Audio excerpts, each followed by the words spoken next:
Welcome back, everybody. I'm Owen Hayes, joined by our co-host out there in the field, Dave Calhoun with FishTime, brought to you by Castrol. Having a great morning already and enjoying one of our favorite fisheries here, sturgeon fishing. Yes, it is a catch and release fishery, but what a ton of fun. Dave, how's it going out there this morning? Looks like you got Pat from Power Sports Marine with you. Yeah, I do. And, we've been trying to put this together, and I was waiting for a little slow week of salmon steelhead fishing, and I think now's the right time to get out here and do this. And I'll tell you what, the reports have been excellent. There were a group of veterans that went out fishing yesterday, and they just had lights out fishing. It's been so good. We've been having a rod go down every minute to 2 minutes. We've been going through a ton of bait. We've been using herring and anchovy out here just by itself. Some of them are brine, basically leftovers from salmon season. You know, when you got the freezer and you got stuff that's just not going to make it to next season. So we got a ton of this stuff, and I wanted to talk about the way we're rigging these things up for people that may not be familiar with this sturgeon fishery, and kind of a way to keep your bait on a little bit longer. That's a great tip, because I'm telling you, there's a lot of folks out there that haven't had a chance to fish for sturgeon in a long time, and some that may have never done it before simply because, well, you can't retain them. They're forgetting that it's a great fishery and to get out there and have some fun, but it is important to make sure your baits are rigged up right so you take advantage of all those bites that you do get. Exactly. So what I do is I'll take my knife and I make 3 slits in the top, and I'll cut 3 slits in the bottom right in line. What that does, number one, is it actually lets the insides of the bait kind of let more scent in the water, so that's going to help you attract fish. And then what I do is I'll run this big hook, and of course, you're always running barbless, 80 to 100-pound test on your leader lines for these sturgeon. You never know when you're going to get into a really big monster fish. And what I do is I run this hook right up through the head, and what I want to do is I want to basically just have that point sticking right out from the face of this bait. And then you put half hitches, just tie yourself a half hitch about every inch on your bait. And what that's going to do is that's going to keep the line from wanting to come off. And if you slide it down onto those notches that you've cut in your bait, that line is going to hang in there really nice and tight, and you're not going to have it come off when that fish is really starting to chew on it. So I'll put 3 half hitches in this bait on every line there. 3 to 4 is usually good. I'll put 1 more on the tail, and then keep it tight to your weight. I see people sometimes with too long of leader line off of their weight, and what's going to happen is your bait's not going to stay down, and you want that fish as soon as they start picking it up.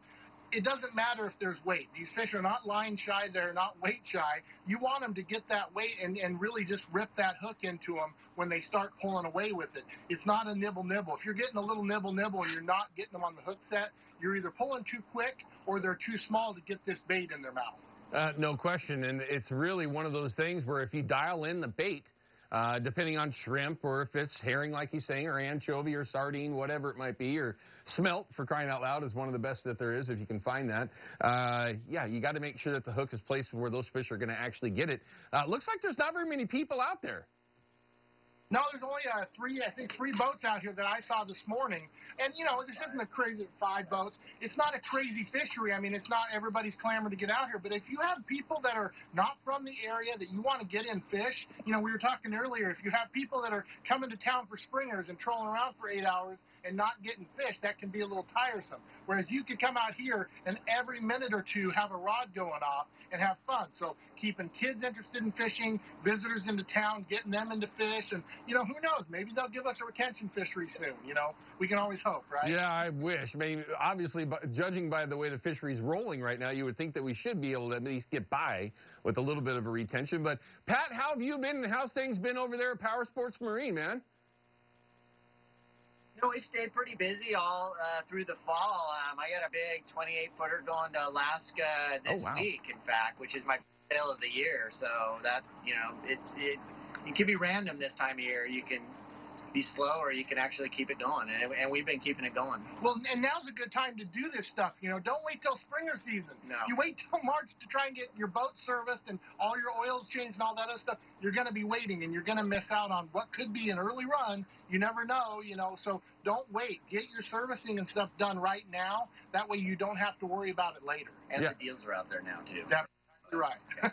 Yeah, no question. Get the boats dialed in so you don't have any issues when everything happens, of course.